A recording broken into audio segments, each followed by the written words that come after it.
Bu Sri Mulyani, Menteri Keuangan kita kali ini galak banget.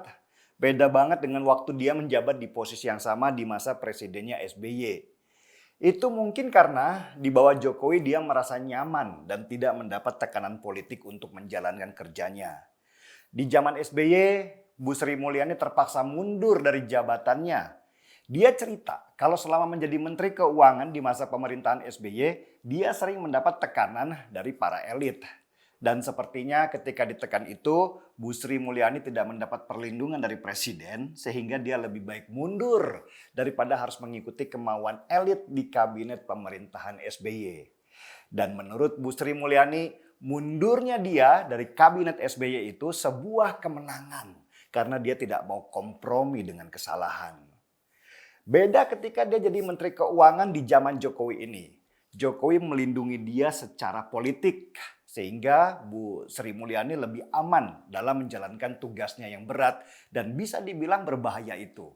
Apalagi ketika dia harus menagih hutang-hutang yang dulu dikeluarkan oleh pemerintah untuk menalangi bank-bank Indonesia yang terancam kolaps ketika krisis moneter di tahun 1998.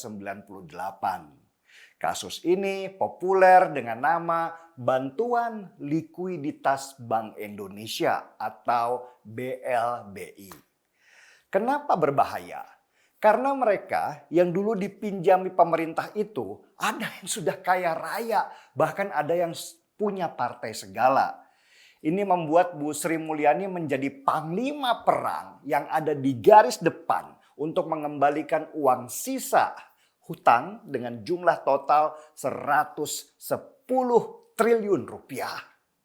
Salah satu yang dihadapi oleh Bu Sri Mulyani adalah Siti Hardianti Rukmana atau kita kenal dengan nama Mbak Tutut, anak mantan presiden yang berkuasa 32 tahun lamanya yang bernama Soeharto. Tutut mendapat dana dari BLBI lewat 3 perusahaannya. Total dana yang dipinjam Tutut lewat skema BLBI adalah senilai hampir 1 triliun rupiah. Waktu itu jaminan yang dikasih oleh perusahaan-perusahaan Tutut supaya dapat duit dari BLBI hanya SK proyek doang. Jaminan asetnya nggak ada. Nggak tahu itu SK proyek bodong apa enggak. Yang pasti Tutut ngutang ke pemerintah pada waktu itu dan sampai sekarang juga belum dikembalikan. Sebenarnya yang ditagih oleh Bu Sri Mulyani bukan hanya Tutut aja, Tommy Soeharto juga. Tommy malah lebih besar hutangnya ke negara, sekitar 2,3 triliun rupiah. Uang ini dulu dipinjam Tommy lewat banknya, yaitu Bank Pesona Utama. Banknya aja sekarang udah nggak ada, tapi hutang tetap hutang dan harus ditagih. Tommy harus bayar dan dia sekarang sedang dikejar-kejar oleh Satgas BLBI untuk melunasi hutang-hutangnya. Selain Tommy dan Tutut, satu lagi anak Soeharto yang dikejar oleh Bu Sri Mulyani adalah Bambang Tri. Tapi hutang Bambang ini nggak terkait BLBI ya, melainkan hutang penyelenggaraan SEA Games ke-19 tahun 1997. Sebesar kecil sih, 35 miliar rupiah saja. Jadi total ada 3 orang dari keluarga Cendana yang sekarang sedang dikejar oleh Bu Sri Mulyani untuk melunasi hutang lama mereka. Uang BLBI itu sudah dikeluarkan oleh pemerintah dalam bentuk pinjaman untuk menyelamatkan perusahaan-perusahaan dan bank ketika mereka hampir kolaps dihajar dolar yang terbang tinggi banget. Pada waktu itu tahun 1998 pemerintah harus keluarkan ratusan triliun rupiah untuk menyelamatkan perusahaan, terutama para bank, supaya kepercayaan masyarakat terhadap bank tidak turun.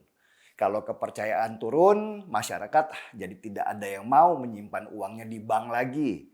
Dan dampak sistemiknya kalau sudah begitu sangat berbahaya untuk ekonomi kita secara keseluruhan. Jokowi di masa pemerintahannya di periode kedua ini memang sudah nggak ada beban. Dia pasti ditekan sana sini oleh elit politik supaya tidak mengutak-atik kasus BLBI. Tapi Jokowi kayaknya sudah nggak peduli. Uang 110 triliun rupiah itu harus kembali ke negara karena sudah 22 tahun lamanya hanya membuat kaya orang-orang yang menerimanya. Dan untuk menagih barang itu dibutuhkan keberanian yang luar biasa. Bisa jadi demo-demo besar yang kemarin bagian dari kesepakatan para elit untuk menjatuhkan Jokowi ketika dia punya niat untuk mengembalikan harta negara itu ke tangan negara kembali. Oke, kalian tahu siapa saja elit-elit penerima dana dari BLBI itu? Pasti kaget. Ada Fadel Muhammad, ada Nirwan Bakri, dan ada Hasim Joyo Hadikusumo, adik dari Prabowo Subianto. Seruput kopinya.